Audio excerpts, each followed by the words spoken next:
I never thought I would be the kind of person to throw my own husband and his mother out onto the street, but standing in my own kitchen, watching my mother-in-law Linda scrape her half-eaten dinner directly onto the floor for me to clean up while my husband, Mark, laughed and told me it was a good lesson in humility, I realized that my kindness had been mistaken for weakness for far too long, and in that moment, I knew I had to destroy the life I had built with them just to save the person I used to be.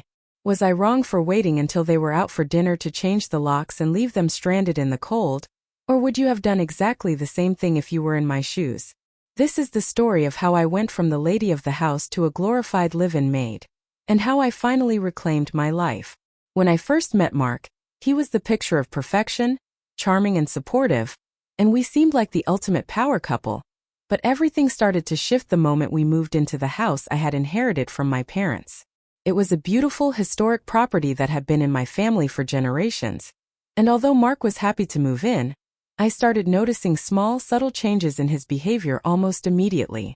At first, it was just little things like him forgetting to pay his share of the utilities, which I brushed off because I was making good money, but it slowly spiraled into him inviting his mother Linda to stay for just a couple of weeks to help us settle in, which turned into a permanent, unwanted residency that completely dismantled my peace of mind. Linda wasn't just a guest. She was a tactician of psychological warfare who started by critiquing the way I folded the laundry, then moved on to telling me that I didn't know how to cook proper meals for her son, and within 3 months she had effectively turned me into the house help. Mark, instead of being the partner I thought he was, stood by and watched it happen, eventually even encouraging it, telling me that because I didn't work as hard as he did, even though I worked a high-stress corporate job from home, it was only fair that I took care of the house and his mother's every whim. I felt like a stranger in my own home, waking up early to iron his shirts, scrubbing floors that were purposefully dirted by Linda, and listening to them discuss my failings at the dinner table while I served them their favorite meals.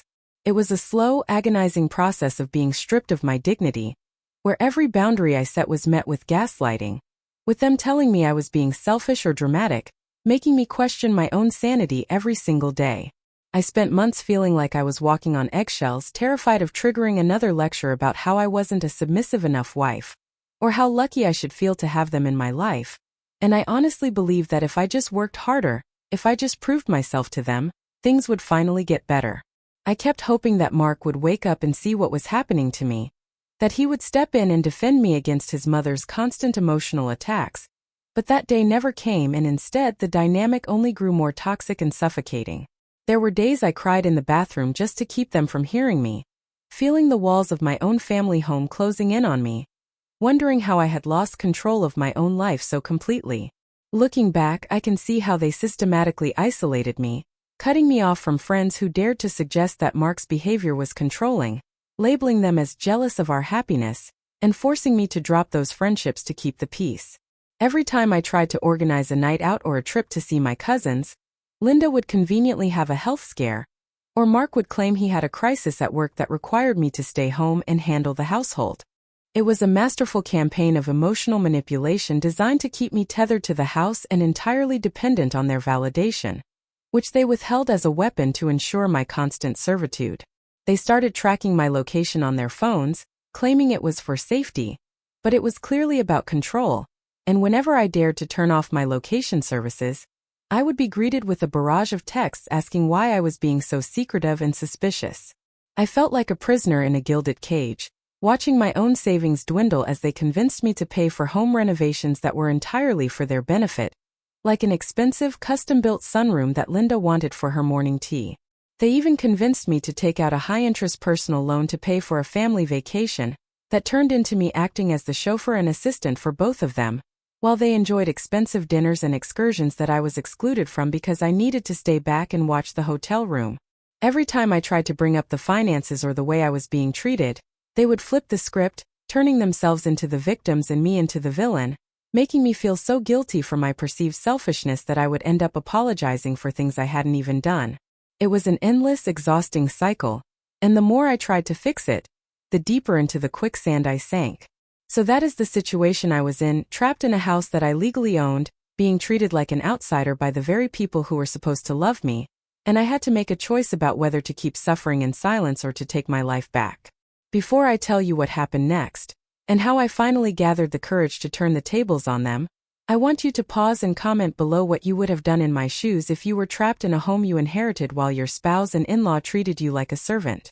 I need to know if you think there was a way to fix this without resorting to the drastic measures I eventually took. The turning point came on a Tuesday evening when I came home from a rare lunch out to find that Linda had taken it upon herself to redecorate my living room, throwing out heirlooms that had belonged to my grandmother because they didn't fit the aesthetic she wanted for the house. When I confronted her, she didn't apologize.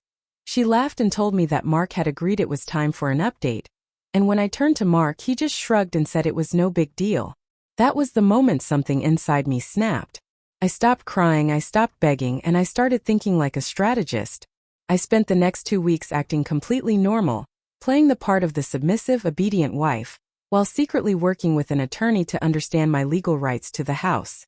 I discovered that because the house was inherited before our marriage and was never commingled in a way that gave Mark rights, I held all the cards.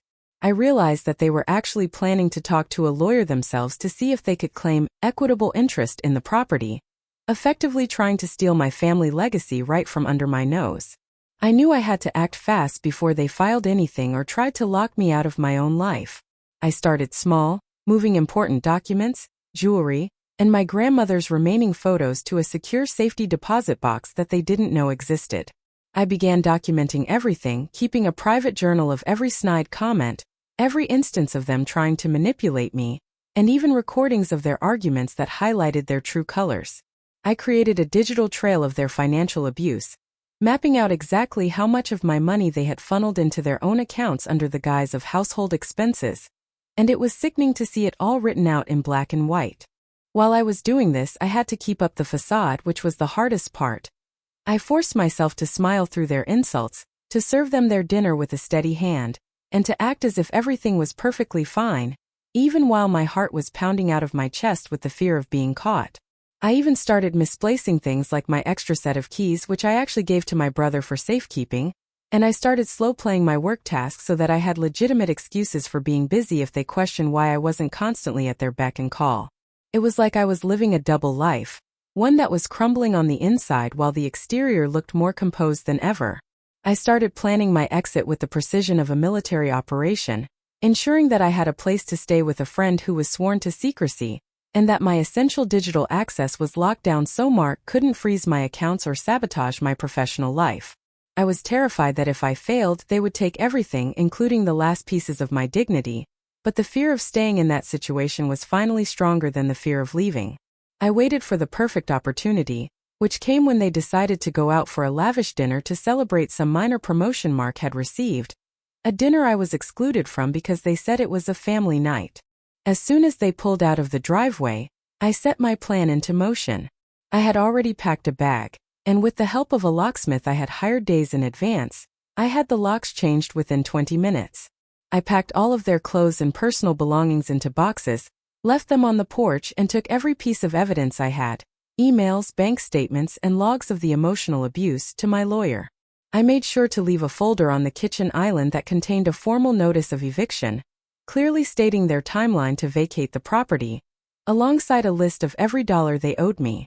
When they returned that night, the look on their faces when they realized their keys didn't work was something I will never, ever forget. Mark started banging on the door, screaming for me to let him in, claiming I was crazy, and that he would sue me for everything I had, but I stayed calm, stood behind the door, and told them through the security camera that the marriage was over, and they were officially trespassing. The police were called, but when I showed them the deed to the house and explained that Mark had been living there as a guest and had no rights to the property, the officers made it very clear that he had no grounds to stay.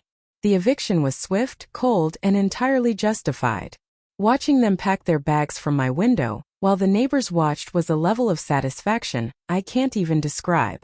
The aftermath was messy, with lawyers involved for months, but because I had protected myself, I walked away with my home and my sanity intact, while Mark and his mother were forced to scramble for a place to live. It wasn't easy to start over, but I felt a sense of freedom that I hadn't felt in years, and I realized that sometimes you have to burn down the bridge you're standing on to stop the people holding you back from crossing over to a better life. I learned that you cannot pour from an empty cup, And I had spent so much of my energy trying to satisfy people who were actively trying to deplete me that I almost forgot who I was. I hope my story serves as a reminder that no one has the right to treat you like a servant in your own life. And if you are in a situation where your boundaries are being ignored and your dignity is being stripped away, you don't owe it to anyone to stay. You deserve to be in a space where you are respected and valued, not just as a provider or a maid, but as an equal human being. Thank you for listening to my story, and I really hope that sharing this helps someone else who might be in a similar position to realize their own worth. If you were on my side and think I did the right thing by kicking them out, please like this video. And if you want to hear more stories like this about setting boundaries and reclaiming your life, make sure you subscribe to the channel for more updates. Share your final thoughts on this whole mess in the comments section below, and I'll see you all in the next story.